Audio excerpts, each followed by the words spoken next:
आज मेरे लिए जो दायित्व है नेशनल कैरेक्टर या राष्ट्रीय जीवन, पंच महाजीवन का जो पांचवा एस्पेक्ट है, इसके बारे में श्री श्री ठाकुर जी का जो आइडियोलॉजी है, उसके बारे में आलोचना करने के लिए कहा गया है।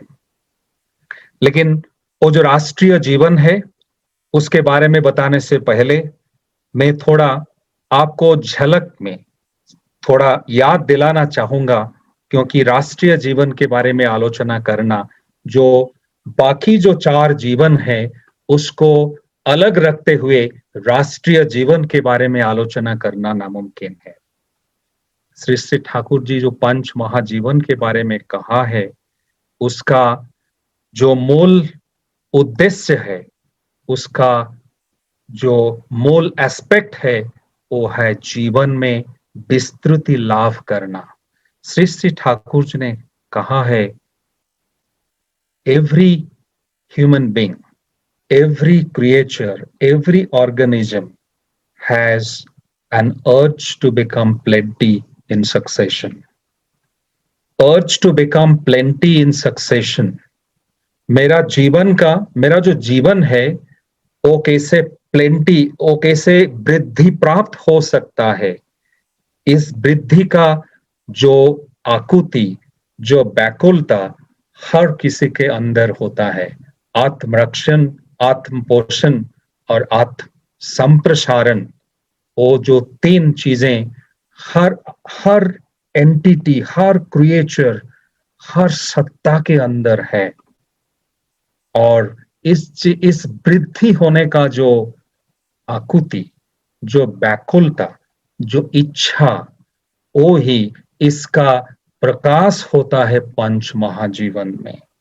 तो जब मेरा जन्म हुआ, मैं बड़े होने लगा और मेरा ज्ञान का वृद्धि हुआ, मेरा शिक्षा का वृद्धि हुआ और सही समय पे मेरा विवाह हुआ, मैं दाम्पत्य जीवन में पदार्पण किया। सो व्यक्ति से एक जीवन से मैं दो में रूपांतरित हुआ।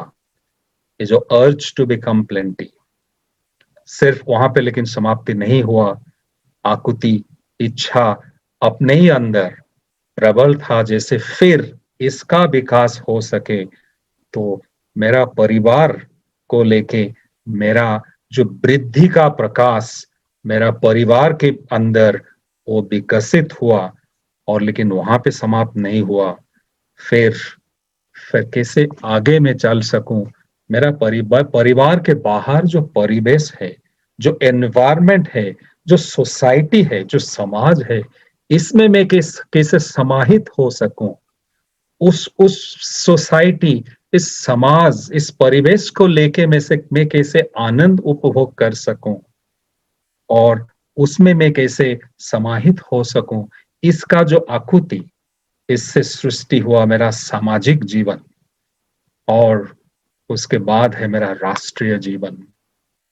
श्री श्री ठाकुर जी ने कहा, संकोच ही दुख, प्रसारण ही सुख। जब हम हमारा जीवन को प्रकाशित करते हैं, विस्तारित करते हैं, तब जीवन में आनंद अनुभव हो सकता है। स्वयं जो सृष्टा, क्रिएटर, उनका क्रिएशन का कारण है खुद अपने सृष्टि के अंदर इस सृष्टि को उपभोग करना।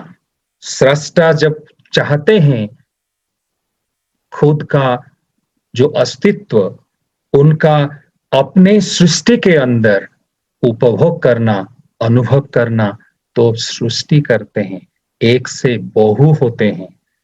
इसी तरह हम लोग जो सृष्टा का सृष्टि हैं, हम लोग का अंदर वही इच्छा, वही अर्ज, वही आकुति निरंतर हम लोग के अंदर रहता है, कैसे हम लोगों का एक्सपेंशन हो सके।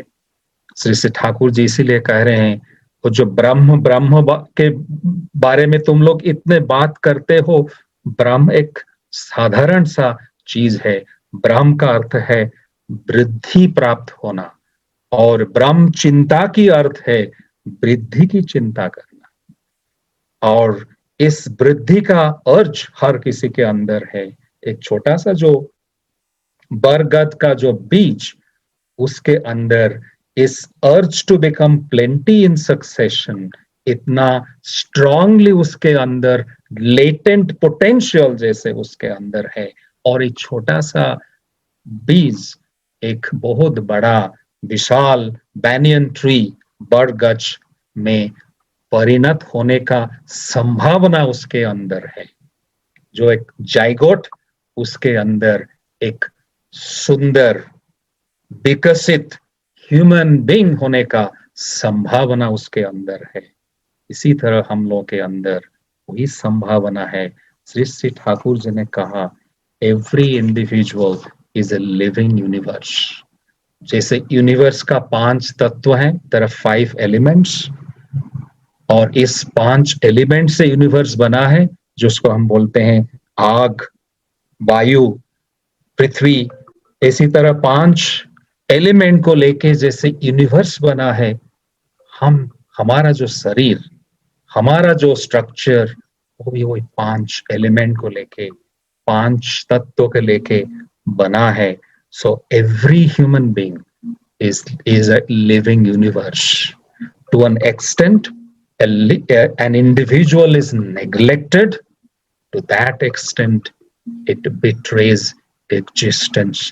अगर कोई ह्यूमन बीइंग, कोई एक इंडिविजुअल व्यक्ति को हम पराहत करते हैं, इंसल्ट करते हैं, इग्नोर करते हैं, इसका अर्थ है, इसका मतलब है हम एग्जिस्टेंस को बिट्रे करते हैं, अस्तित्व का हम अपमान करते हैं।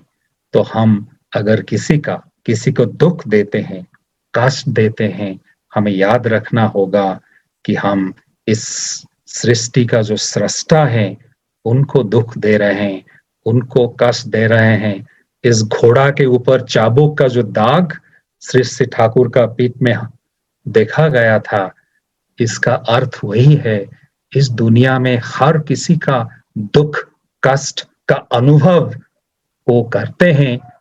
अगर हम किसी को दुख देते हैं, कष्ट देते हैं, हमें ध्यान रखना पड़ेगा, हम लेकिन श्री श्री ठाकुर जी को दुख दे रहे हैं, श्री श्री ठाकुर जी को कष्ट दे रहे हैं, श्री श्री ठाकुर जी का असुविधा हम पहुंचा रहे हैं।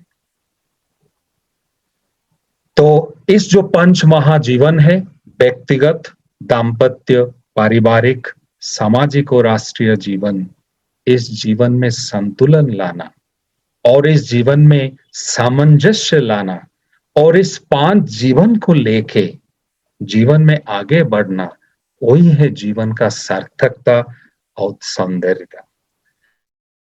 में अगर 5 जीवन के बीच अगर संतुलन नहीं रहेगा, बैलेंस नहीं रहेगा, तो हम लोग कामयाब जीवन का अधिकारी बन नहीं पाएंगे। हम लोग दावे के साथ बोल नहीं सकते कि हम लोगों का जीवन एक सौंदर्यमय जीवन है, आनंदमय जीवन है। जीवन में हमारा अगर जीवन का एक एस्पेक्ट में, 1 या 2 एस्पेक्ट में हम ग्रो करते हैं, आगे बढ़ते हैं, लेकिन और दूसरा जो पहलू है उसमें अगर हम लोग आगे बढ़ नहीं पाते हैं, तो जीवन का वो संतुलित विकास प्रगति नहीं है। जैसे ठाकुर जी ने उदाहरण देते हुए कहा है, ग्रोथ, जीवन का विकास तो हर कोई चाहता है, लेकिन कोई ट्यूमरस ग्रोथ नहीं चाहता है। अगर शरीर में एक ट्यूमर होता है, वो भी तो ग्रोथ है, लेकिन वो जो ग्रोथ है वो असंतुलित ग्रोथ है, इम्बैलेंस्ड ग्रोथ है, वो ग्रोथ लेकिन ग्रोथ नहीं है। इसी तरह का जो ग्रोथ है वो ग्रोथ है डिजीज का कारण। वो डिजीज शरीर का डिजीज हो सकता है, मन का डिजीज हो सकता है। श्री श्री ठाकुर जी ने कहा, डिजीज का, असुख का, दुख का कारण है इम्बैलेंस इन लाइफ।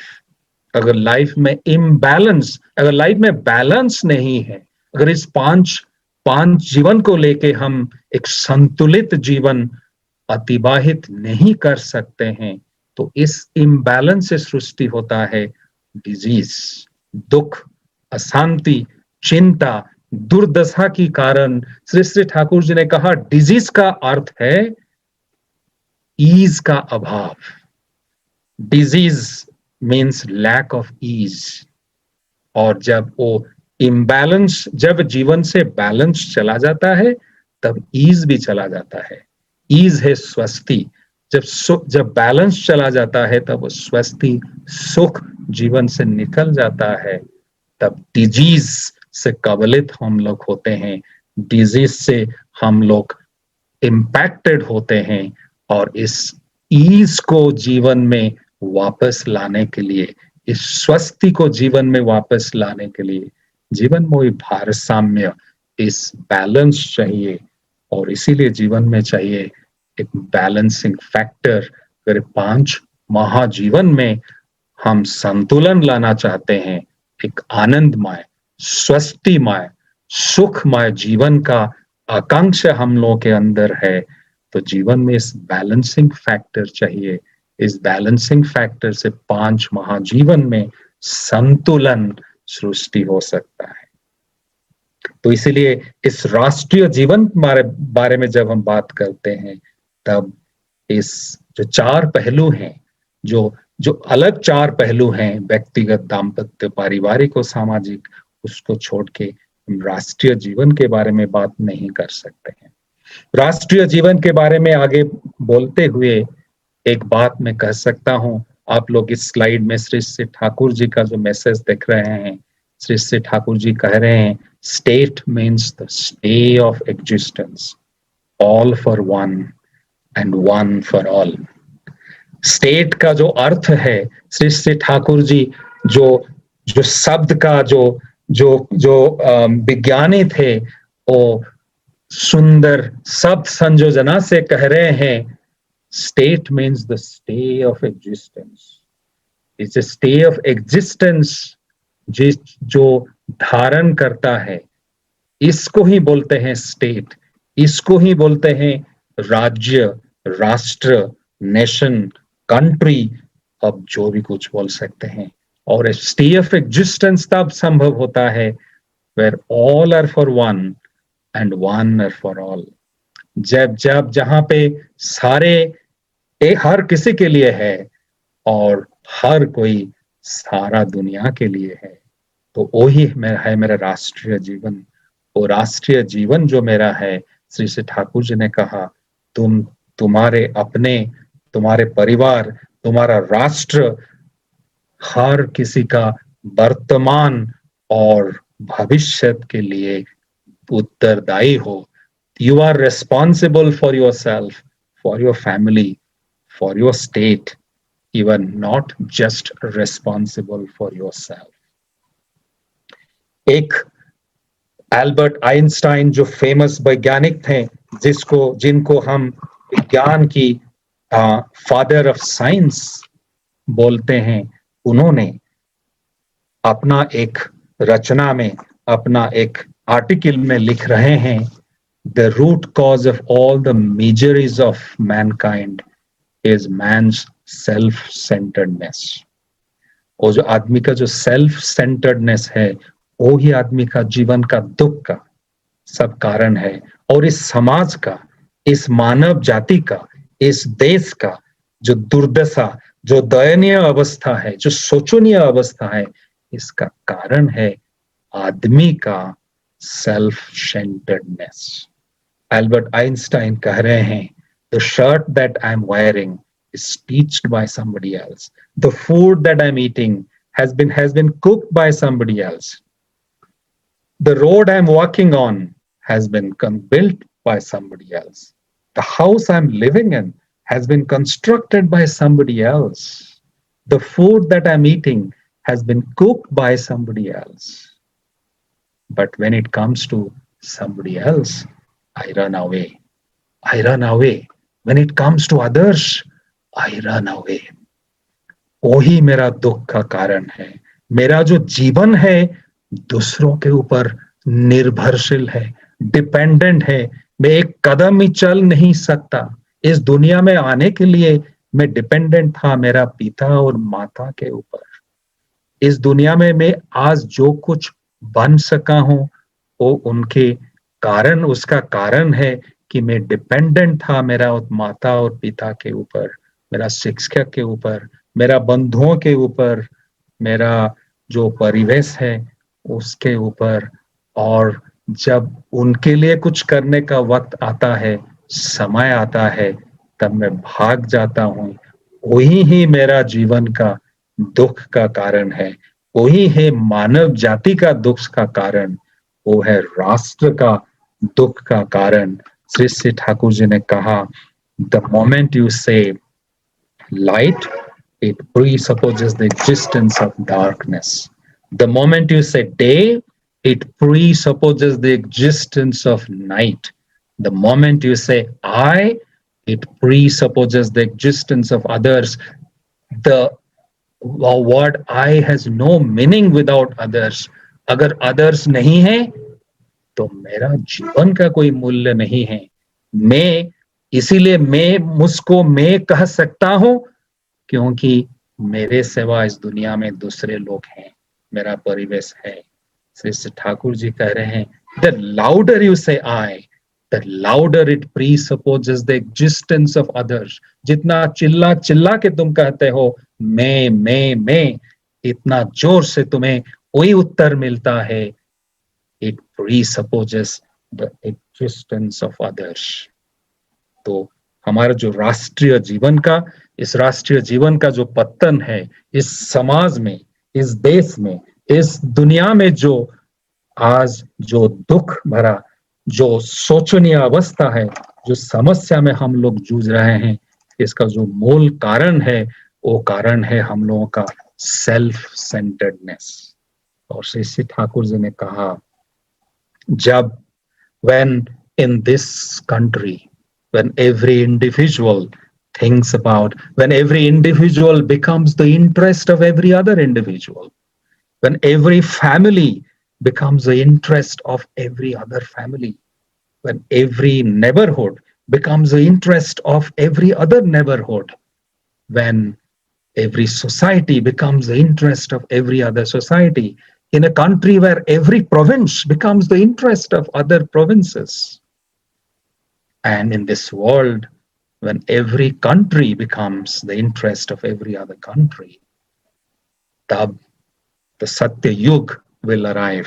जब इस दुनिया में हर कोई दूसरों के बारे में सोचेगा, हर परिवार हमारा समाज में, इस समाज में जो दूसरे जो परिवार हैं उनका कैसा मंगल होगा, बाकी मेरा परिवेश में जो लोग हैं वो लोग कैसे सुख शांति में रहेंगे, अगर मैं और मेरा परिवार वही निरंतर सोचते रहेंगे और बाकी जितने परिवार हैं वो भी इसी तरह सोचेंगे, और इस राष्ट्र में हर राज्य अगर दूसरा राज्य का कैसे मंगल होगा वही सोचेगा, इस दुनिया में मंगल अवश्यंभावी है। इस दुनिया में मंगल, सुख, शांति का प्राप्ति सहज होगा, सुंदर होगा, संभव होगा। लेकिन जब हम देखते हैं दुनिया में, इस दुनिया में हर कोई अपने बारे में ही सोचता है, हर इंडिविजुअल, हर व्यक्ति सोचता है कि खुद कैसे बड़ा हो सके, हर परिवार सोचता है हम लोग कैसे अपना परिवार को लेके सुख शांति में रह सके, बाकी जो परिवार हैं वो चाहे उनका अवस्था क्या हो उसके बारे में मेरा कोई नजर नहीं है, ध्यान नहीं है। हर राज्य सोचता है, हम लोग देखते हैं इस भारत में कितने राज्य पानी को लेके, बिजली को लेके झगड़ा करते रहते हैं।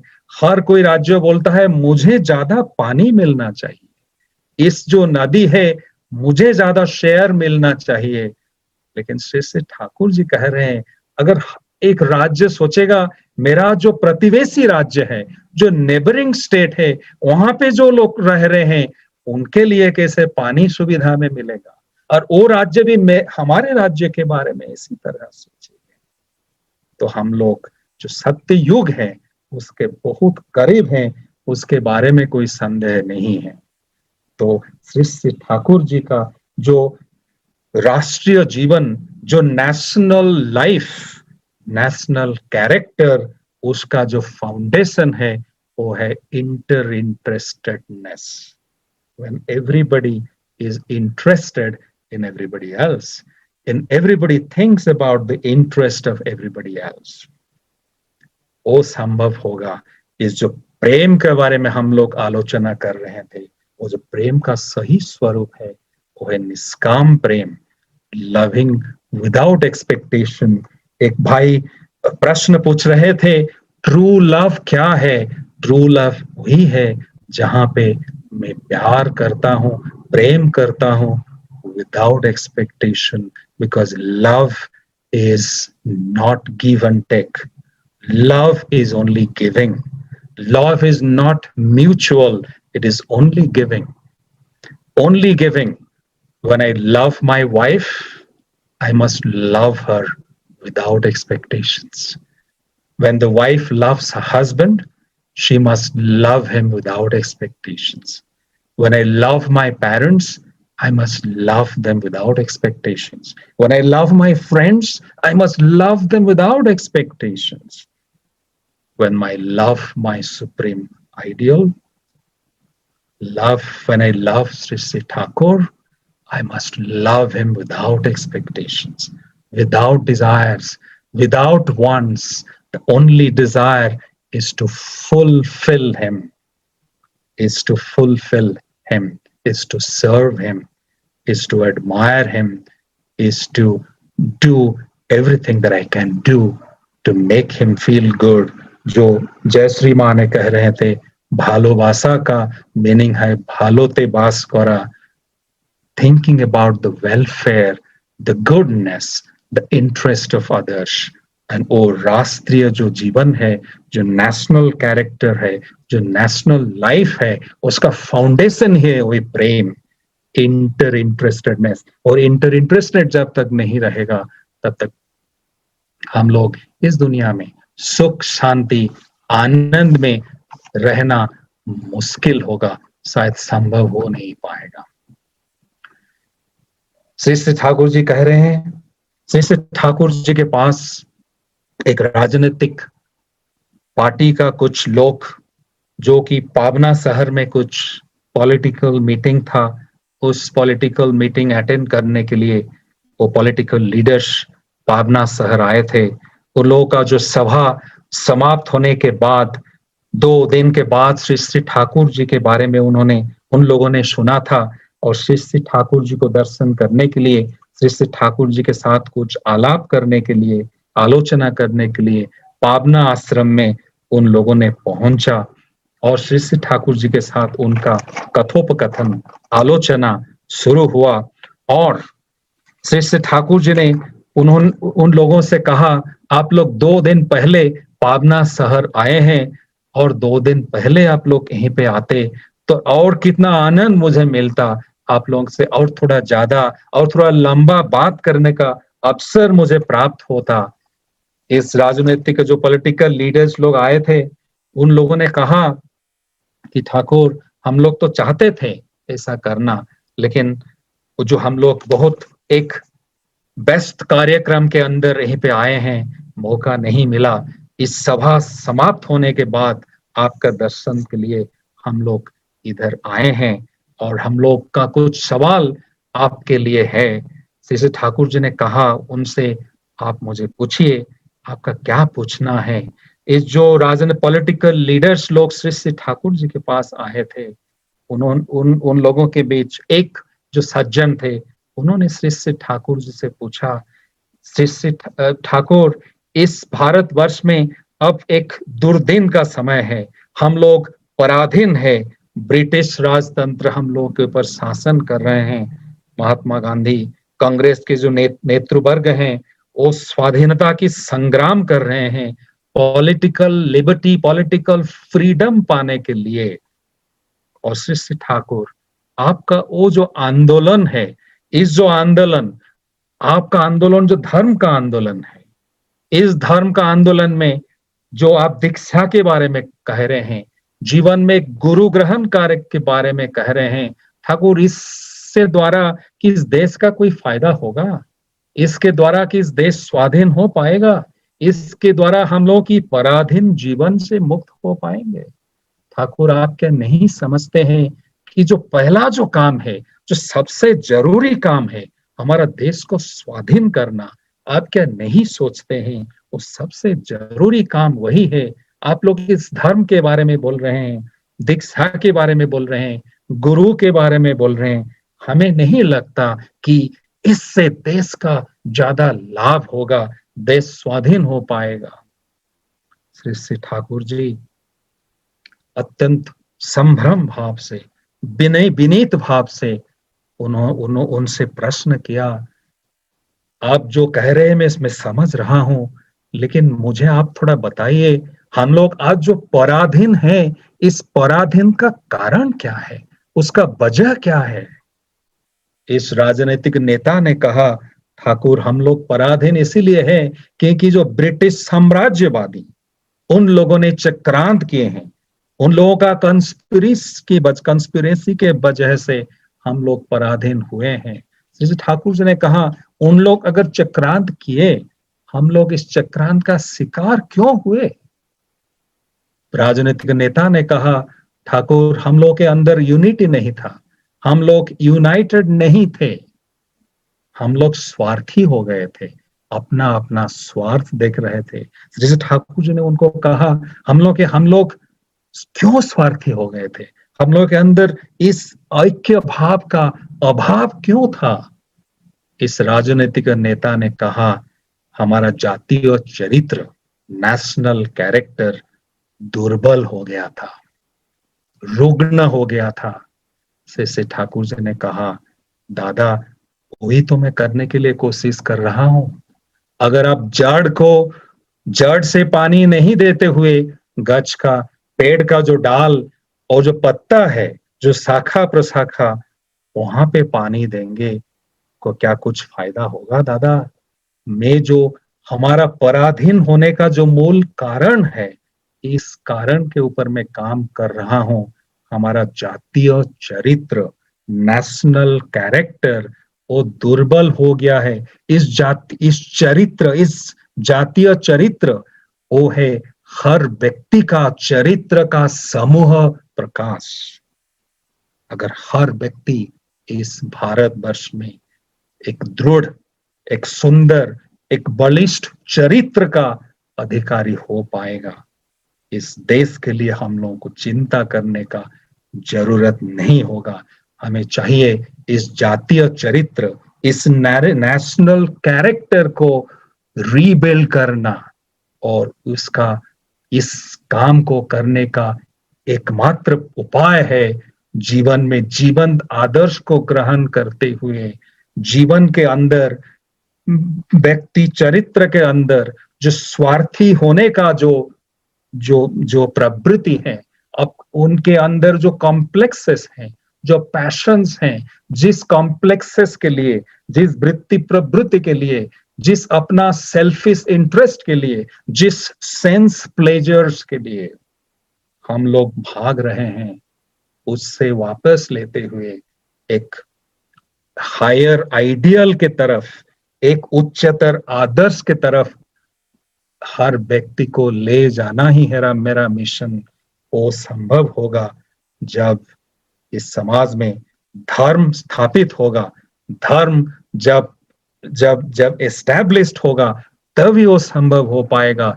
इस धर्म का पथ ही जातीय चरित्र, व्यक्ति चरित्र को सुदृढ़ बना पाएगा। जब तक धर्म प्रतिष्ठित नहीं होगा हर व्यक्ति के अंदर, इस समाज के अंदर, जब तक इस एक लिविंग आइडियल के प्रति, एक जीवंत आदर्श के प्रति, एक हायर आइडियल के प्रति हम लोगों के अंदर जागृति, अटैचमेंट हम तो जब तक प्रस्तुत नहीं करेंगे, तब तक जातीय चरित्र रुग्ण रहेगा, दुर्बल रहेगा।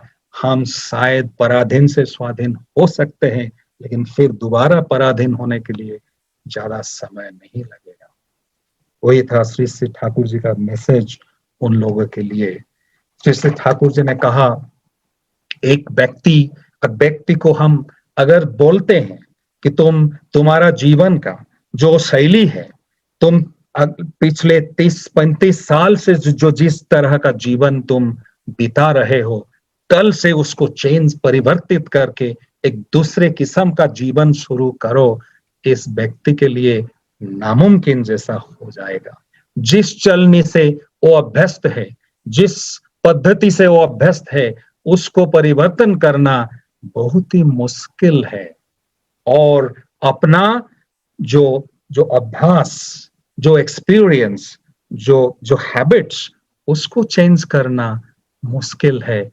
लेकिन अगर वो मुश्किल हो सकता है, हमारा जो जातीय चरित्र है, हमारा जो नेशनल कैरेक्टर है, हमारा जो नेशनल स्ट्रेंग्थ है, उसको भूल जाना उससे भी ज्यादा डिफिकल्ट है। क्योंकि मेरा जो जीवन है वो 30-35 साल का, लेकिन जो राष्ट्र का जो जीवन है, जो राष्ट्रीय जीवन, वो हजारों सालों का जीवन है। इस भारत का जो संस्कृति, जो ऐतिह्य, जो परंपरा, जो कल्चर, जो ट्रेडिशंस, इसको अगर हम भूल जाएं, जैसे हमारा नया जीवन शुरू करना जैसा नामुमकिन सा है। अगर हम हमारा कल्चर, ऐतिह्य, संस्कृति को भूल जाते हैं, हमारा रूट्स को भूल जाते हैं, हमारा जो जो गौरवमय सुनहरा पास्ट जो भारतवर्ष का है, उसको अगर हम भूल जाते हैं, तो हमारा जीवन जैसे मृत्यु से भी निम्न है, उससे भी जैसे इंफीरियर है। हमारा ऐतिह्य को अगर हम भूल जाते हैं। श्री श्री ठाकुर जी के पास उस दिन आए थे आसाम की प्राक्तन चीफ मिनिस्टर बरदोलाई। बातों बातों में उन्होंने श्री श्री ठाकुर जी से कहा, ठाकुर, असम में हम लोग एक बहुत ही बड़ा यूनिवर्सिटी बनाना चाहते हैं और इस यूनिवर्सिटी का नाम होगा, इस यूनिवर्सिटी हम बनाना चाहते हैं। श्री ठाकुर जी ने कहा, आप लोग जल्दी बनाइए, बहुत जल्दी बनाइए इस यूनिवर्सिटी, और इस यूनिवर्सिटी का नाम आप लोग रखिए वशिष्ठ यूनिवर्सिटी। वशिष्ठ यूनिवर्सिटी, इसको गुवाहाटी यूनिवर्सिटी का नाम देने से फायदा क्या होगा?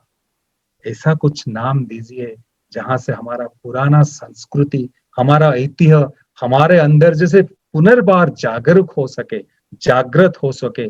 श्री ठाकुर जी ने बार बार हम लोगों के वही एम्फसाइज किए हैं, जैसे तुम लोग, तुम्हारा जो रूट्स, तुम्हारा जातीय जीवन का जो जो जड़ है, उसको जैसे भूल मत जाओ। श्री श्री ठाकुर जी कहा, हम लोग इतने सालों पराधीन का जीवन बिताते हुए हम लोग शायद हम लोग का ऐतिह्य को भूल गए हैं। लेकिन थोड़ा सा अगर कोई हमें कोशिश करे, अगर हमारा जो इस भारतवर्ष में जो जो लोग हैं उनको थोड़ा याद देने का अगर कोशिश करें, फिर हमारे अंदर कोई pride, the sense of pride हमारे अंदर जागृत हो सकता है। इस भारत भूमि के ऊपर परम पिता की दया असीम है। इस भारत वर्ष में जितने सारे ऋषि मुनियों का आविर्भाव हुआ है, इस भारत वर्ष में पुरुषोत्तम जितने बार आए हैं, चाहे बाकी कोई देश में, बाकी कोई पृथ्वी, बाकी कोई राष्ट्र में शायद ऐसा कुछ हुआ है। श्री श्री ठाकुर जी का जो कह रहे हैं, भारत भूमि के ऊपर प्रभु परम पिता की दया जैसे असीम दया है। पीतोष भाई, वो स्लाइड नहीं दिख रहा है। जी दादा, मैं शेयर कर रही हूँ। तो वही है हम लोग का राष्ट्रीय जीवन। इस राष्ट्रीय जीवन में श्री श्री ठाकुर जी ने कहा, the main thing for every individual is to maintain his life and growth with apt nourishment, and this nourishment requires 4 pillars. इस राष्ट्र जो जीवन है, इस राष्ट्र जीवन का इस राष्ट्र को अगर दृढ़ बनाना है, इस राष्ट्र को अगर सुंदर बनाना है, इस हमारा जीवन में 4 पिलर है। वो जो 4 पिलर हैं, जो 4 स्तंभ हैं, वो शिक्षा, एजुकेशन, और है एग्रीकल्चर, मैरिज एंड इंडस्ट्री। इस 4 जो पिलर हैं, उसको अगर हम स्ट्रांग नहीं बनाएंगे, हमारा अगर एजुकेशन सिस्टम स्ट्रांग नहीं होंगे, तो आदर्श आदमी पैदा नहीं होगा। अगर एग्रीकल्चर हमारा स्ट्रांग नहीं होगा, हम लोगों का जो जो जो जो रूट्स है एग्रीकल्चर, अगर वो स्ट्रांग नहीं हो पाएगा तब हम लोगों को पोषण नहीं दे सकते हैं, नरिशमेंट नहीं दे सकते हैं। और हम लोग का इंडस्ट्रियली हम लोग अगर स्ट्रांग नहीं होंगे, हम लोग शिल्प का अगर वृद्धि नहीं करेंगे, अपना जो चाहिदा है उसका खुद उत्पादन अगर हम लोग नहीं करेंगे, तब हम लोग आगे बढ़ नहीं पाएंगे। श्री श्री ठाकुर जी ने कहा, हर घर में जैसा एक छोटा सा कुटीर शिल्प, एक छोटा सा शिल्प, जैसे शिल्प अनुष्ठान, चाहे बहुत ही छोटा सा क्यों नहीं हो, लेकिन उसका नेसेसिटी हर घर में है। श्री श्री ठाकुर जी ने कहा, इंडस्ट्री हम लोगों को इंडस्ट्रियस बनाता है, हम लोगों को कुशली बनाता है, हम लोग को दक्ष बनाता है। हम लोग हर कैसे जैसे हमारा जो चाहिदा है, जो नेसेसिटी है, जैसे उसका खुद हम लोग अपना उत्पादन कर सकें। और देश का जो चाहिदा है, instead of importing our requirements from other countries, we should become self sufficient। वही हमारा राष्ट्र का एक सुदृढ़ स्तंभ, एक पिलर बन पाएगा। और सबसे गुरुत्वपूर्ण महत्वपूर्ण जो जो पिलर है वो है मैरिज। अच्छे कंपैटिबल आइडियल सेंट्रिक मैरिज से अच्छे संतान आएंगे, और इस अच्छे संतान अगले दिनों अच्छे नागरिक बन पाएंगे। अगर मैरिज का जो इंस्टीट्यूशन है, जो सैक्रेड इंस्टीट्यूशन है, वो अगर डिस्ट्रॉयड हो जाता है, जो हम लोग आज भारतवर्ष में, सारे दुनिया में हम आज देखते हैं, मैरिज जैसा एक sacred institution is being systematically destroyed. वो ही अगर ऐसा चलता रहा तो इस दुनिया में, इस भारत का जो जो मूलभूत है, जो मजबूती है, जो फाउंडेशन है, भारत का जो जो सब्सटेंस है, जो एसेंस है, वो लेकिन नष्ट हो जाएगा। ये चार पिलर हैं हमारा राष्ट्रीय जीवन का आधार। इस मुझे लगता है आप लोगों का वीकली सत्संग में एजुकेशन, मैरिज, इंडस्ट्री, इन सब टॉपिक के बारे में डिस्कशन हुआ होगा। मैं विस्तार से उसके अंदर नहीं जाऊंगा। मैरिज डेफिनेटली पंच महाजीवन के अंदर आलोचना आप लोग किए होंगे, तो इसके अंदर मैं विस्तृत भाव से नहीं जाऊंगा। लेकिन जो ग्रुपिंग ऑफ कंपैटिबल इंस्टिंक्ट्स, इसको अगर सही ढंग से अनुलोम विवाह के माध्यम से हम लोग वो ग्रुपिंग को अगर हम मेंटेन नहीं कर पाएंगे, तो मैरिज का institution will be destroyed, and that would be the primary trigger of the destruction of a nation. तो इस राष्ट्रीय जीवन का जो मूलभूत है वो मैरिज है, और मैरिज है आइडियल सेंट्रिक कंपैटिबल मैरिज, जहां पे हस्बैंड और वाइफ एक कॉमन आइडियल को लेके आगे जीवन में बढ़ते हैं। और अंत में एक छोटा सा घटना श्री श्री ठाकुर जी का जीवन से लेते हुए आपके सामने में रखूंगा। उसके बाद मेरा वक्तव्य समाप्त करूंगा और हम लोग आलोचना, अगर कोई सवाल जवाब है उसके, वो हम करेंगे। श्री श्री ठाकुर जी एक पेड़ के नीचे पावना आश्रम में बैठे हुए हैं, और एक पक्षी अपना घोंसला बनाने के लिए उस पेड़ में बार बार कोई घास पत्ते लेके बार बार कोई पेड़ की तरफ आ रही है। और अब जब आती है वो घास पत्ते श्री श्री ठाकुर जी का जो बिछाना था, जो जहां पे श्री श्री ठाकुर बिस्तर के ऊपर जहां पे बैठे हुए थे, वो बार बार मैला हो रहा है, गंदगी में वो जो घास पत्ते बार बार गिर रहे हैं। और श्री श्री ठाकुर जी के पास एक सेविका माँ खड़ी हुई थी। वो माँ को लग रहा था ठाकुर जी का जो बिस्तर है वो मैला हो रहा है।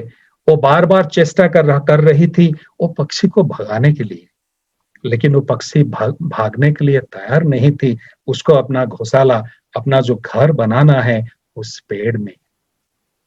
और वो माँ ने सोची, मैं काम करती हूँ, वो घोंसला को तोड़ देती हूँ, उसको अगर मैं तोड़ दूंगी तो फिर वो पक्षी दूसरे पेड़ में चले जाएगी और यहीं पे श्री श्री ठाकुर जी का बिस्तर मैला नहीं होगा। और वो माँ एक लाठी लेके वो पेड़ के तरफ जा रही है, उस गौशाला को, वो जो पक्षी का घर, उसको तोड़ने के लिए। श्री श्री ठाकुर जी चिल्लाते हुए कहा, ए तू की कोशिश, तू तू क्या कर रही है, क्या कर रही है? माँ ने कहा, ठाकुर वो पक्षी वहां पे अपना घर बना रही है और जो घास पत्ते आपके बिस्तर के ऊपर गिर रहे हैं वो मैला हो रहा है। मैं सोच रहा हूं उसका जो घर है उसको तोड़ दूं तो आपका बिस्तर मैला नहीं होगा, वो दूसरा कहाँ पे जाके अपना घर बनाएगी। श्री श्री ठाकुर जी माँ से कह रहे हैं, वो इतना आनंद मन से, इतना खुशी से अपना घर बना रहा है और तू उसके खुशी में अपने को थोड़ा शामिल कर नहीं सका। इतना आनंद से, इतना खुशी से, इतना प्यार से अपने बच्चों के लिए वो अपना घर बना रही है और तू अपने को उसका खुशी में शामिल कर नहीं सका। श्री श्री ठाकुर जी का इतना छोटा सा बात, उसके अंदर कितना गंभीर, प्रोफाउंड आइडियोलॉजी बात उसके अंदर है, हम सोच नहीं सकते। उसका खुशी में खुद को तू शामिल नहीं कर सका। श्री श्री ठाकुर जी कह रहे हैं, अगर उसका खुशी में, उसका आनंद में तू अपने को शामिल कर सकती थी तो उसके जो घोषाला है उसको तोड़ने के लिए तू कभी नहीं जाती। वो है श्री श्री ठाकुर जी का जो जो प्रेम के बारे में जो बात, इतना गंभीर तत्व, वही तत्व बताता है हमारा राष्ट्रीय जीवन कैसा होना चाहिए। एक दूसरों का खुशी में अपने को शामिल करना और वो शामिल दूसरों का जो खुशी अपना चेतन के अंदर ला पाना, एक सूक्ष्मतर, अगर चाहे दूसरों को कोई मार रहा है, दर्द उसको स्थूल भाव से हो रहा है, लेकिन सूक्ष्म भाव से एक फाइनर स्टेट में अगर मुझे दुख नहीं हो रहा है तो अपना चेतन स्तर में उसका दुख को मैं, उसका दुख में मैं अपने को शामिल कर नहीं पा रहा हूं। और उसको शामिल करने के लिए श्री श्री ठाकुर जी ने कहा, सर्वभूत में आत्मबोध, फीलिंग योरसेल्फ इन एवरीवन। सर्वभूत में आत्मबोध, जब तक वो नहीं है तब तक जीवन में हम लोग जीवन का आनंद उपभोग नहीं कर सकते हैं। एक चाणक्य का एक श्लोक है जिसमें उन्होंने कह रहे हैं, जिसका इंग्लिश ट्रांसलेशन इसी तरह का है, dharma is the source of happiness, resourcefulness is the source of dharma, behind resourcefulness there lies the kingdom, kingdom or state or country is the outcome of self-control. Submission is at the root of self-conquest. Submissiveness flows from service to the great, and through knowledge sprouts from service to the great. वो जो धर्म है, वो धर्म ही सब सुख का मूल कारण है, और धर्म का जो मूल कारण है वो है रिसोर्सफुलनेस, अर्थ। उस रिसोर्सफुलनेस है, जो अर्थ है वो है दक्षता, जीवन का जो रिसोर्स, जो मूल अर्थ। और इस अर्थ के पीछे है राज्य, राजतंत्र, और राजतंत्र का पीछे है एक राजतंत्र, एक देश, एक जाति, एक स्टेट। वो एक अच्छा स्टेट बन सकता है जब प्रभुत्व के ऊपर कंट्रोल आएगा, जब देश में राजा और प्रजा अपनी वृत्ति प्रवृत्ति के ऊपर जब नियंत्रण ला पाएंगे। वो नियंत्रण तब संभव होगा when you are submitting to the great। जब एक ग्रेट के पीछे, एक लिविंग आइडियल के चरण में हम लोग जब अटैच्ड होंगे, तब हमारे अंदर इस वृत्ति प्रवृत्ति को कंट्रोल करने का क्षमता आएगा। वो संभव होगा जब जीवन का कारण और परिणाम का ज्ञान हम लोगों को होगा, और कारण और परिणाम का ज्ञान तब संभव होगा जब कारण का जो परम कारण है, जब उनके साथ हम लोग युक्त होंगे। देश का अर्थ है, देश आया है आदेश शब्द से। आदेश, जब एक जीवंत आदर्श का, एक गुरु का, एक लिविंग आइडियल का आदेश, अनुशासन हम लोग निरंतर उनको ग्रहण करते हुए, उनका आदेश जब निरंतर पालन करते जाएंगे, तब ही वो उसको देश कहला जाएगा। कंट्री आया है काउंट वर्ड से। काउंट का अर्थ है जहां पे कुछ लोग कलेक्टिवली एकत्रित होते हैं एक को एस्टैब्लिश करने के लिए, एक आदर्श को एस्टैब्लिश करने के लिए, तब वहां पे उसको कंट्री कहा जाता है। वही है हमारा राष्ट्रीय जीवन का मूल आधार है। यहीं पे आप लोग सभी का मंगल कामना करते हुए मेरा वक्तव्य समाप्त करता हूं। मुझे लगता है मेरा जो समय दिया गया था उससे मैं थोड़ा ज्यादा एक्सीड कर चुका हूं। प्रीतोष भाई, it is back to you. जय गुरु दादा।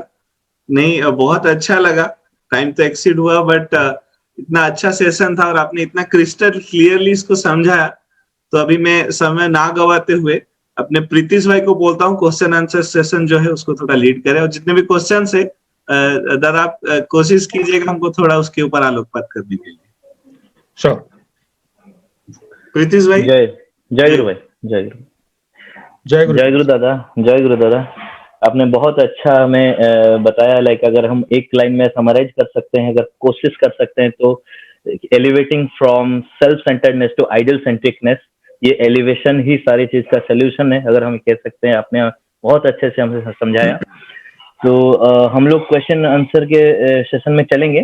तो कुछ कुछ क्वेश्चन हैं हमारे पास। हम लोग 2 क्वेश्चन पहले ले चुके हैं, लेकिन बाकी सब क्वेश्चन हम लोग लेंगे एक के बाद एक। I request everyone to stay with us. सारे क्वेश्चन से एक बहुत अच्छा हाईलाइट मिल जाएगा आज के डिस्कशन का हमको इससे। तो क्वेश्चन है हमारे पास कि आज का युवा समाज पैसे और नेगेटिव थॉट्स पे मशगूल है, और तो श्री ठाकुर जी पे लव कैसे आएगा? ये जो लव है वो पैसे और नेगेटिविटी से लेके श्री ठाकुर तक हम कैसे डाइवर्ट कर सकते हैं? श्री ठाकुर जी से एक बार एक भक्त ने पूछा, जे ठाकुर आपसे मैं कैसे प्यार कर सकता हूं, मेरा टान आपसे कैसे मैं लगा सकता हूं? ठाकुर जी ने उनसे पूछा, अपना बीवी से कैसे टान लगाते हो? अपना जो बेटा है उससे टान कैसे लगाते हो? अगर घर से खबर आता है कि बेटा का शरीर अस्वस्थ है, पागल की तरह भागते रहते हो। अगर पैसा नहीं है, कहां से उधारी लेके घर भागते हो। जब मेरे बात आते हैं इतने सारे प्रश्न आते हैं। जब मेरा ही टाइम आता है, वक्त आता है, इतने सारा सवाल क्यों? जैसे बीवी से प्यार करते हो, जैसे अपना बेटा से बेटी से प्यार करते हो, इसी तरह अगर मुझे प्यार कर सकते हो तो कोई प्रॉब्लम नहीं है। जैसे पहले हमें जयश्री माँ ने कही थी, ठाकुर जी कहा था, your love will teach me how to love me. उनको थोड़ा बहुत अगर प्यार करना हम शुरू करेंगे, तब अपने ही आप प्यार आ जाएगा। और वो संभव होगा जब सिर्फ हमारा मन में, बातों में जब तक उनको प्यार करते रहेंगे कुछ नहीं होगा। जब तक उनको कैसे आनंद मिलेगा, क्या करने से उनको खुशी मिलेगी, वो चिंता जब हम करेंगे, और इसी तरह अपने अपने को उस कर्म में नियोजित करेंगे जैसे उनका आनंद मिलेगा, खुशी मिलेगा, तब वही करते करते अपने अंदर प्यार जग जाएगा। अगर प्यार नहीं भी है, लेकिन वो मैकेनिकली करते हुए प्यार जग जाएगा। जैसे हरिदास जो चैतन्य महाप्रभु के भक्त थे, उनके अंदर हुआ था, जो जब चैतन्य महाप्रभु के भक्त लोग कीर्तन करते थे, उनका आंखों से आंसू निकलते थे। हरिदास के आंखों से कुछ नहीं, ऐसा कुछ नहीं होता था। और हरिदास सोचते थे बाकी सारे लोग भक्त हैं, सब उनको प्रशंसा करते हैं, मेरा आंखों से बिल्कुल भी आंसू नहीं निकल रहा है। और उन्होंने सोचा, जो मिर्ची का पाउडर वो अपने आंखों में डालते हुए कीर्तन में आने लगे, और उनके आंखों से आंसू निकलना लगा। और हरिदास बोलते हैं, ऐसे करते करते अपने अंदर कब प्रेम का भाव जागृत हुआ उनको मालूम नहीं चला। जय गुरु दादा। बहुत अच्छे से आपने इसका आंसर हमें सोल्यूशन बताया। एक एक्सटेंशन है इस क्वेश्चन का कि how love comes if someone is doing wrong to you, beyond capacity किसी से कैसे सेल्फलेसली प्रेम किया जा सकता है according to Shashi Thakur. Okay, so मेरा एक दादी माँ थी जिनका देहांत हो गया कुछ साल पहले। She lived till about 90 years, और लास्ट उनका जो 5, 6, 7 साल था, शी लॉस्ट हर मेमोरी। मैं जब उनके पास जाता था वो मुझे पहचानती नहीं थी। She was not able to recognise me. मेरा सोसाइटी में जो दोस्त लोग हैं, अगर मैं रास्ते में जाता हूं और उनके साथ मुलाकात होता है, वो लोग मुझे पहचानते हैं, विश करते हैं। अगर मुझे कोई विश नहीं करता है, मुझे थोड़ा बुरा लगता है। लेकिन मेरा दादी माँ मुझे पहचान नहीं सकती थी, उससे मुझे बुरा नहीं लगता था। इसीलिए बुरा नहीं लगता था क्योंकि मुझे पता था दैट उनका मेमोरी नहीं है। I knew that, I knew her limitations. अगर आपका कोई बुरा करता है, आप सोचिए that he or she has his or her limitations. Understand the limitations of the other persons. Understand the ignorance of the other persons. अगर वो आपका बुरा करता है, चाहे अपना इग्नोरेंस के वजह से, अपना डेफिशिएंसी के वजह से, इफ यू अंडरस्टैंड दैट, आपको बुरा नहीं लगेगा। जैसे मुझे मेरा दादी माँ के प्रति कोई मेरा कभी भी बुरा नहीं लगता था, लेकिन उनके प्रति मेरा सिंपैथी ज्यादा बढ़ जाता था।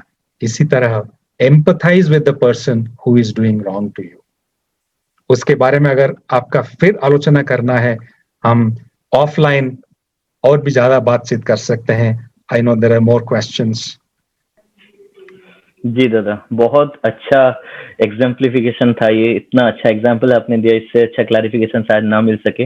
बस एक लाइन अगर ऐड करना है इसमें, मैं बोलूंगा कि अगर someone is doing wrong to us, तो शशि ठाकुर जी ने सत्यान सारण में कहा है, शास्ति का भार, दंड का भार उन पे न्यस्त करके उनकी मंगल कामना करना ही हमारा सोल्यूशन है। ऐसे ही कर सकते हैं हम लोग। आगे एक और क्वेश्चन है हमारे पास। how to maintain our social life and what are our responsibility for social life and for national life? देखिए, सोशल लाइफ के बारे में ठाकुर बहुत कुछ कहा है। एक छोटा सा बात ठाकुर जी कहा है। जैसे ठाकुर जी कह रहे हैं, हम लोग जब रोज उठते हैं, we do our daily stuff. हम लोग ब्रश करते हैं, नहाते हैं, बाकी दूसरा काम करते हैं। इसी तरह ठाकुर जी कह रहे हैं, अगर तुम हर रोज तुम्हारा नित्य नैमित्तिक जो कर्म है, इस कर्म में अगर तुम और एक काम शामिल कर सकते हो, वो काम है तुम्हारा जो प्रतिवेशी है, तुम्हारा परिवेश में, तुम्हारा नेबरहुड में, तुम्हारा जो नेबर है, उसका ख्याल अगर तुम as you do your day to day work, इसी तरह उसका क्या प्रयोजन है, उसका घर में क्या असुविधा है, उसका घर में क्या समस्या है, वो चिंता अगर तुम रोज कर सकते हो और उसका प्रयोजन पूर्ण करने के लिए यथासाध्य जो तुम कर सकते हो वो करने के लिए अगर तुम व्रती रहोगे, लक्ष्मी तुम्हारे साथ बंधा रहेंगे, लक्ष्मी तुम्हारे साथ निरंतर रहेंगे अगर वो तुम कर सकते हो। छोटा सा चीज अगर वहां से शुरू करते हो, देश तो बहुत बाद ही आता है। If you think about your nation, if you think about your neighbourhood, बहुत ही बड़े बात है।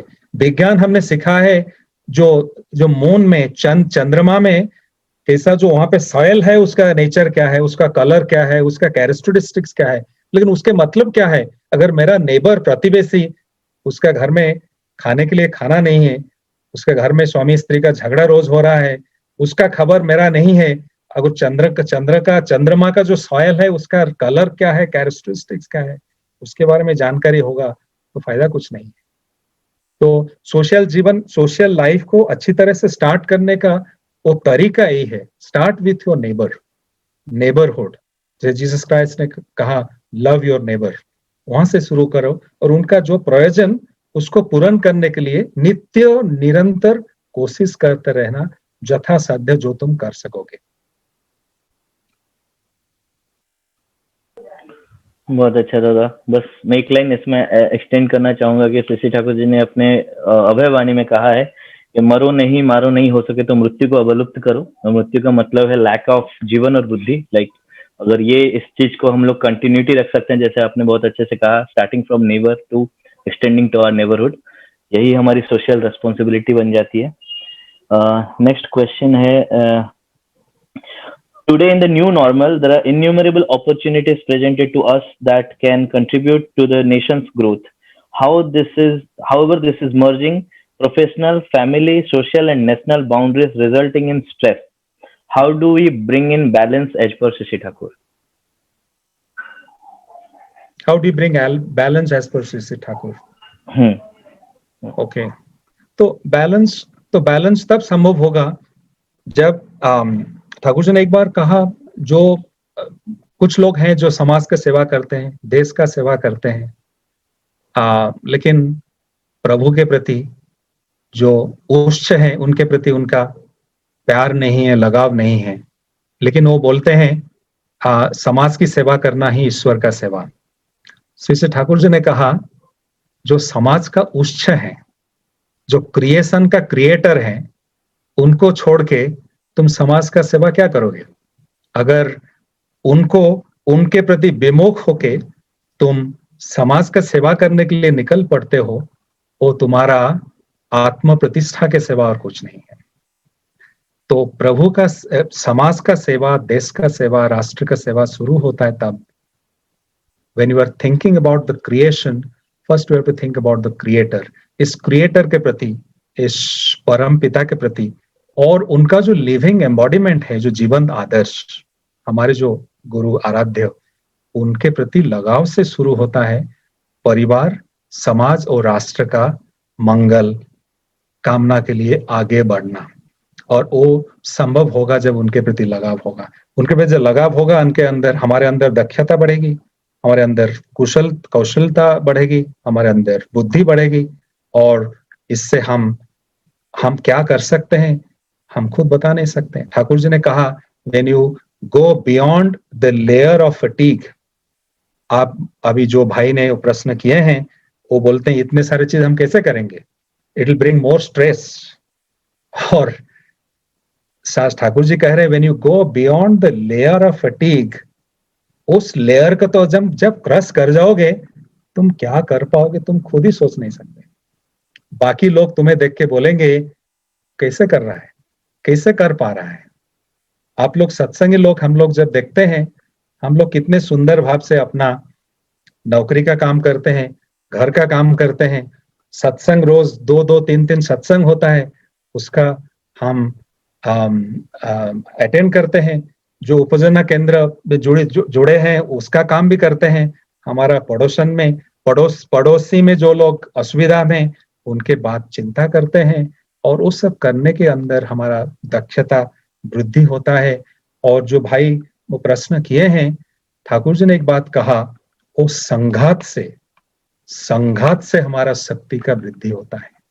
जब हम उस संघात को ओवरकम करते हैं, जैसे तबला में हम टैप करते हैं, उसके ऊपर हम जब संघा प्रहार करते हैं तब जैसे सुंदर म्यूजिक का सृष्टि होता है, इसी तरह जो संघात, मेरा व्यक्तिगत जीवन, मेरा पारिवारिक, मेरा परिवेश, मेरा समाज, राष्ट्र, उनमें से जो इम्पल्सेस जो मुझे मिलते हैं, सहयोगिता और प्रतियोगिता, आनुकूल्य और बाधा, इन सब चीजों में संतुलन लाना, बैलेंस लाते हुए हम आगे बढ़ सकते हैं।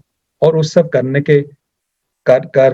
करने से ही हम लोगों का जो स्ट्रेस है उसका हम ओवरकम कर सकते हैं। जो बंदा जो सर्फिंग करने के जिस समुद्र में जाते हैं, आप लोग देखे होंगे, जो सर्फिंग बोर्ड कभी ऊपर चला जाता है, कभी नीचे आ जाता है, कभी ऊपर चला जाता है, नीचे आ जाता है। उससे ज्यादा कोई स्ट्रेस किसी का हो सकता है? कभी भी बंदा डूब सकता है, लेकिन उसका चिंता नहीं है। इसलिए चिंता नहीं है, जो सर्फिंग बोर्ड है उसके साथ वो इतना स्ट्रांगली जुड़ा है, चाहे जीवन ऊपर जाए नीचे जाए, उसका कोई चिंता नहीं है कि उसका जो आधार है वो उसके साथ जुड़ा है। बहुत अच्छा दादा। सब आई एम श्योर ये बहुत सबको बहुत अच्छे से क्लैरिफिकेशन दिया होगा। एक क्वेश्चन है ऑन अ डिफरेंट नोट के क्या इंडिया और पाकिस्तान का भी एक हो सकता है अनब्रेकेबल इंडिया? आई थिंक इसके ऊपर हम एक ही चीज कह सकते हैं, दादा ने बहुत विस्तृत रूप से जातीय चरित्र और नेशनल कैरेक्टर के बारे में जो आपने चित्रंजन दास के कन्वर्सेशन के बारे में बताया शशि ठाकुर जी के साथ बिफोर इंडिपेंडेंस, वो बहुत रिलेवेंट है। बट अगर आप कुछ ऐड करना चाहते हैं तो कर सकते हैं। जरूर हो सकता है, हम लोग तो एक थे और एक हो सकते हैं अगर अपने अंदर हुई प्यार को जगा सकते हैं, और अगर इंडिया पाकिस्तान के इंटरेस्ट बारे में सोचना शुरू करे और पाकिस्तान इंडिया के बारे में सोचना शुरू करे तो हो सकते हैं।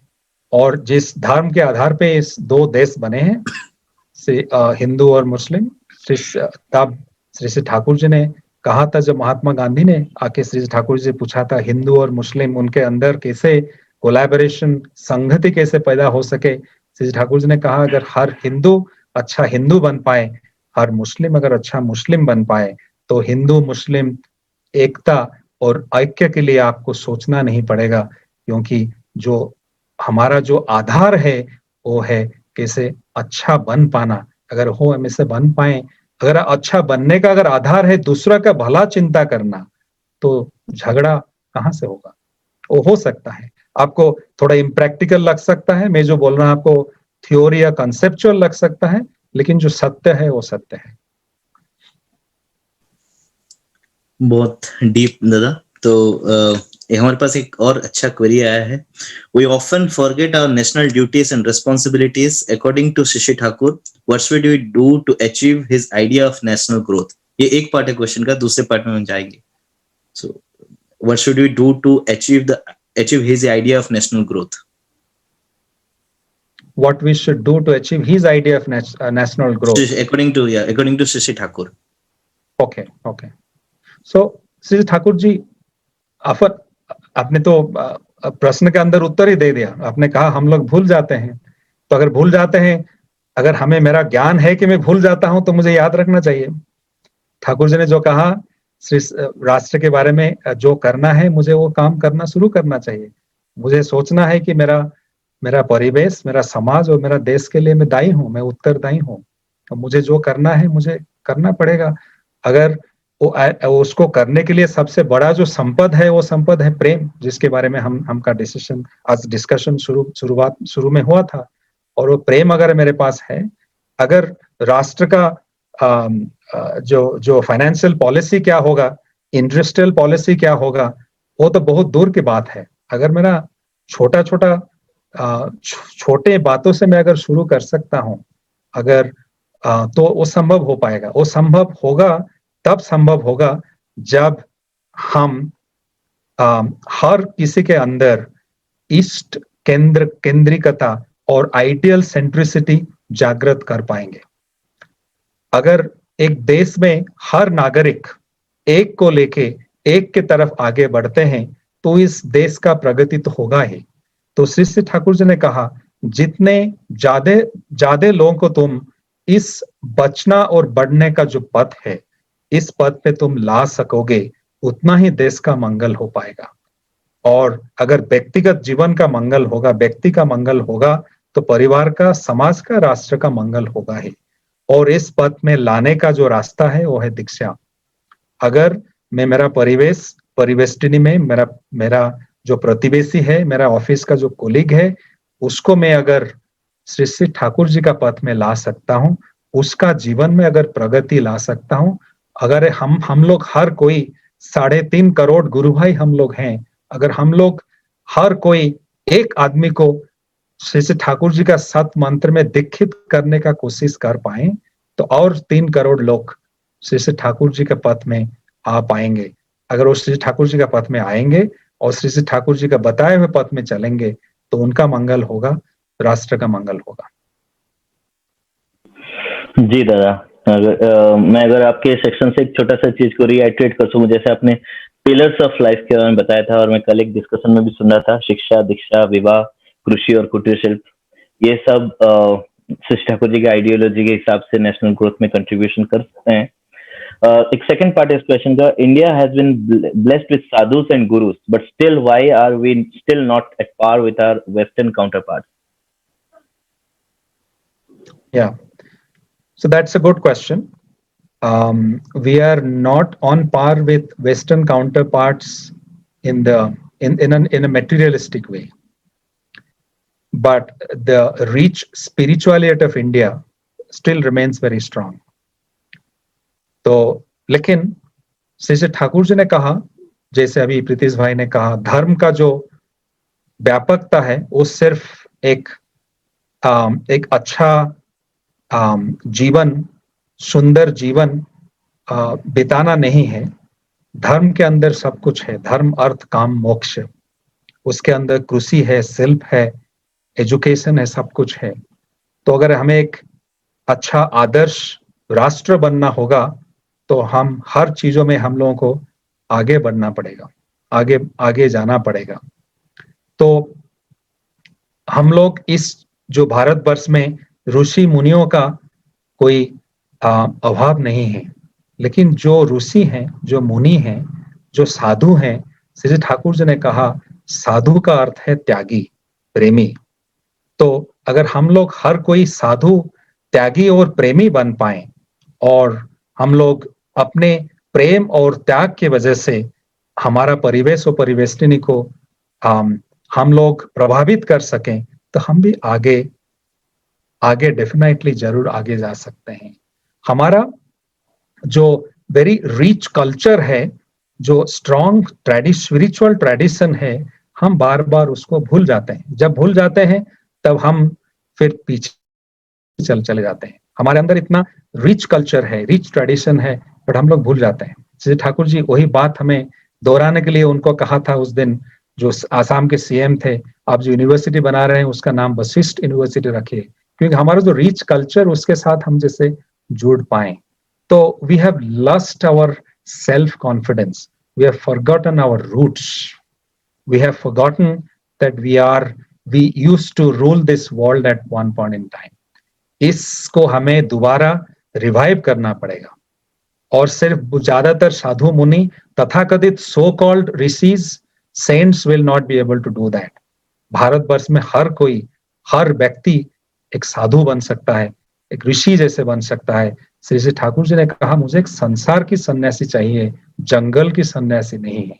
तो अगर हर कोई इस परिवार में, संसार में सन्यासी बन पाए, एक आइडियल सेंट्रिक लाइफ लीड करके, तो हम लोग इस जो भारतवर्ष का जो गौरव है उसको वापस लाने के लिए समय नहीं लगेगा। जी दादा, जैसे शशि ठाकुर जी ने सत्यानुसरण में एक ही लाइन में कहा है कि भारत की अवनति तब से शुरू हुई है जब से हमने ऋषियों को छोड़ के ऋषिवाद की उपासना शुरू किया है। तो सो कॉल्ड साधु, जैसे आपने कहा कि वो सब ऋषिवाद है। ऋषि क्या है, कौन है, हमें उन्हें समझना पड़ेगा, संसारी सन्यासी बनना पड़ेगा। एक और क्वेश्चन है हमारे पास, व्हाट शुड बी आवर गोल?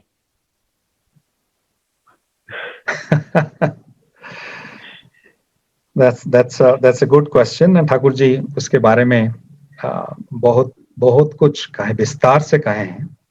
इसके बारे में एक आलोचना, एक डेडिकेटेड आलोचना हो सकता है।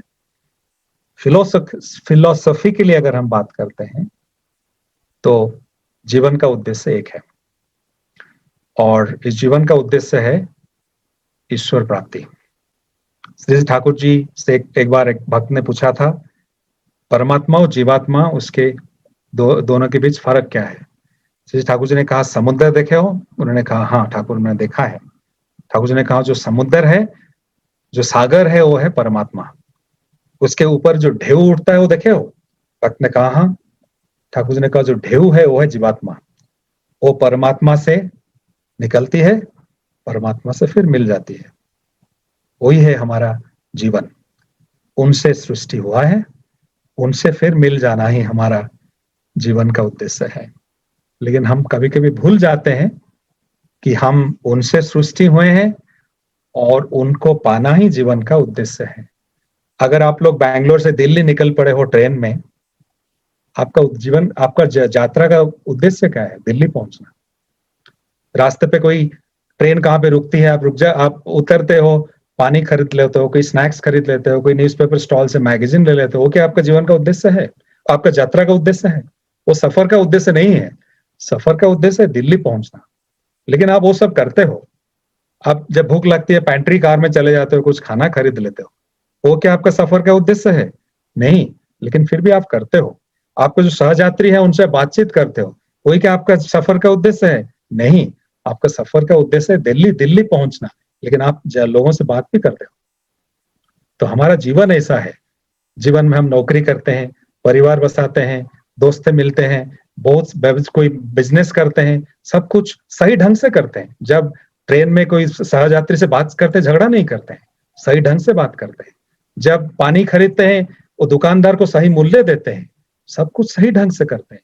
इस जीवन में सब कुछ सही ढंग में करना है, लेकिन जीवन का उद्देश्य है उनको पाना, और उनको पाना इस जीवन का उद्देश्य नहीं, हर जीवन का उद्देश्य है।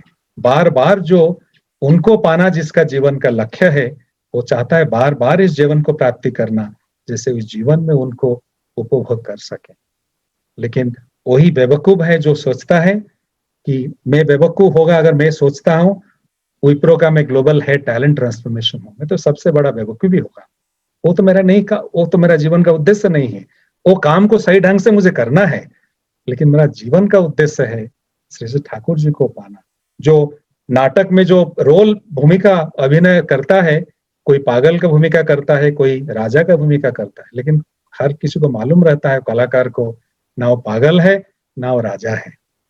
बेवकूफी तब होगा जब कलाकार समझ बैठेगा कि मैं पागल हूं, तो तब वो जो मंच में तांडव हो जाएगा। लगता है शायद मैंने कोशिश किया आपका प्रश्न का उत्तर देने के लिए। बहुत प्रोफाउंड एक्सप्लेनेशन दादा, बहुत अच्छा। जैसे आपने कहा मनुष्य का उद्देश्य ईश्वर प्राप्ति, और ईश्वर प्राप्ति सब awakening the mastery within, ठाकुरत्व को जागृत करना, यही हमारा उद्देश्य है according to Shri Thakur. Last 2 question है, मैं इसको क्लब करना चाहूंगा। They are on similar lines. How to make a child from childhood towards spiritual life as per ideology of Thakur, and how do you balance between material life with spiritualism during student life? देखो, हर कोई, अगर हम मानते हैं कि we are the creation of the creator, and if believe that God has made man out of his own image, तो हर कोई चाइल्ड तो स्पिरिचुअलिटी का भाव लेके तो आया है दुनिया में। देखिए, जो चाइल्ड जो है उसके अंदर एक लिबिडो है। हर किसी के अंदर जो लिबिडो का अर्थ है अर्ज फॉर यूनिफिकेशन। और माँ बाप, पिता और माता का जो प्रेम, जो अर्ज, वो दोनों के बीच जो अर्ज फॉर यूनिफिकेशन, इस अर्ज से व्यक्ति का सृष्टि होता है। एक शिशु का जो creation, this is because of a libido, urge for unification because between 2 entities. So इस अर्ज फॉर यूनिफिकेशन हर किसी के अंदर है। वो जो urge for unification is always for a higher ideal, वो अर्ज है। लेकिन हम पेरेंट्स, हमारा जो समाज, वो क्या करता है, इस अर्ज को हम उसको दबा देते हैं। उसके अंदर जो किसके साथ जुड़ने का जो अर्ज है, एक सुपीरियर बिलोवेड के साथ, वो सुपीरियर बिलोवेड जो सुप्रीम आइडियल, उनका दर्शन तो उसका जीवन में नहीं हुआ है। उसके लिए सुपीरियर बिलोवेड है उसका पेरेंट्स। अगर वो देखता है वो अपने पेरेंट्स आइडियल सेंट्रिक नहीं है, अपने पेरेंट्स के बीच रेगुलरली झगड़ा होता है, वो ठाकुर जी से प्रेम नहीं करते हैं, इष्ट केंद्रिक जीवन उनका नहीं है। अगर बच्चों को हम कैसे इसी तरह का कैसे स्पिरिचुअल लाइफ हम दे सकते हैं? तो सबसे बड़ा, अगर हम कोई सोचते हैं हमारे बच्चों को हम कैसे स्पिरिचुअल रास्ते पे ला सकें, तो उसका सबसे बड़ा उपाय है हम लोग खुद ठाकुर जी का आदमी जैसे बन पाए, वही कोशिश करें। हमारे बच्चे हमें देखते हुए सीखेंगे ठाकुर जी के पथ में, स्पिरिचुअल पथ में कैसे आना है। अगर हम लोग नहीं बने हैं इसी तरह, और बच्चों से उपेक्षा करना, वो बेवकूफी है। ठाकुर जी कह रहे हैं, जब जब बच्चा छोटा छोटा अत्यंत छोटा है, 3-4 साल का है, जब बात करना शुरू करता है, टूटा फूटा शब्द से जब बोलना शुरू करता है, तब हाथ पकड़ के अपना बातों से और अपना आचरण से उसको जो सिखाओगे वो उसका जीवन का आधार बनेगा। द्वितीय प्रश्न क्या था प्रीतिश भाई, थोड़ा दोबारा बोलोगे? मुझे थोड़ा I don't think I have captured it completely. I don't think I have registered this question properly.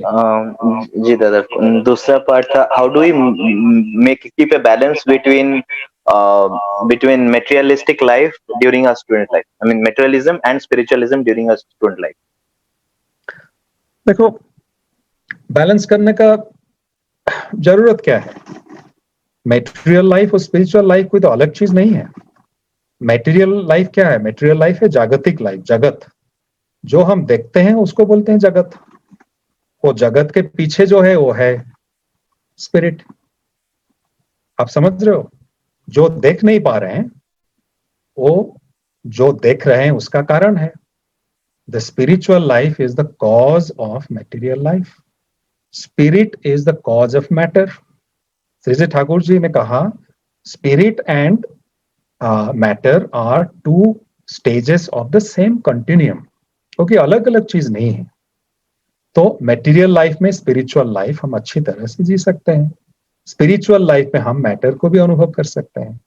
जैसे gross material life is a gross state, spiritual life is a finer state. Behind the gross there is the fine, behind the fine there is the finer, behind the finer there is the finest. तो इस जगत के पीछे, इस material life के पीछे मेरा जो मटेरियल लाइफ है उसमें मैं कैसा जीवन बिता रहा हूं, मेरा जीवन में क्या अच्छा चल रहा है और जीवन में क्या क्यों अच्छा नहीं चल रहा है, उस सब का कारण उद्घाटन करना ही तो है spiritual life. The cause of matter is spirit. तो अगर एक कारण है दूसरा परिणाम है, उसमें बैलेंस करने का कोई जरूरत नहीं। जितना स्पिरिचुअली में स्ट्रांग होगा मेरा मटेरियल लाइफ इतना सुंदर होगा। क्योंकि मैं अगर मेरा जो जीवन में दुख का कारण अगर मैं समझ पाऊंगा, ठाकुर जी ने कहा अपना जो अवस्था है उसके लिए खुद को दायी नहीं करते हुए दूसरों को दायी करने का मनोभाव जब तक तुम्हारे अंदर दूर नहीं हुआ है तब तक तुम्हारा दुख दूर नहीं होगा। तो मेरा जो अवस्था है मटेरियल लाइफ में, अगर मेरा दुख है, असुविधा है, उसका कारण मुझे सोचना पड़ेगा मेरा चलन, मेरा चरित्र वो है। अगर वो मेरा चलन चरित्र को मैं ठीक करूंगा तो मेरा मटेरियल लाइफ सुंदर होगा।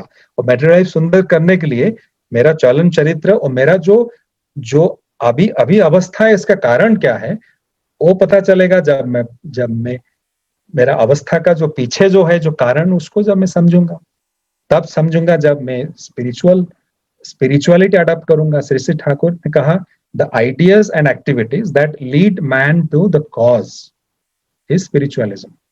Spiritualism और कुछ नहीं है। जब हम सोचते हैं स्पिरिचुअलिज्म कोई सैफ्रॉन पहनना है, कुछ रिचुअल फॉलो करना है, वो अगर हम सोचते हैं स्पिरिचुअल है तो वो स्पिरिचुअलिटी नहीं है। स्पिरिचुअलिटी है हमारा सुख शांति आनंद का कारण। और सुख शांति आनंद हमारा मटेरियल लाइफ में अगर स्पिरिचुअलिटी ला सकता है तो फिर चिंता की कारण क्या है? जी दादा, बहुत डीप डिस्कशन था। जैसे सत्यानुसरण में श्री ठाकुर कहते हैं जो भाव एवं कर्म मनुष्य को कारण मुखी बना देते हैं वही है आध्यात्मिकता, स्पिरिचुअलिज्म। एब्सोल्युटली। तो बहुत ही प्रोफाउंड डिस्कशन, बहुत सबके लिए बहुत ही हेल्पफुल था, हमारे लिए, मेरे लिए, सबके लिए। हमारे थॉट्स एंड बाउंड्रीज को एक्सपैंड करने में आपने मदद किया। बहुत बहुत धन्यवाद और जय गुरु दादा। और आज हमने सेशन को थोड़ा एक्सटेंड किए। I think it was accounted for, आज जरूरी था इतना डिस्कशन एंड बहुत लोग इंटरेस्टेड एंड कीन भी थे इस क्वेश्चन आंसर सेशन के लिए। बहुत बहुत धन्यवाद दादा, जय गुरु।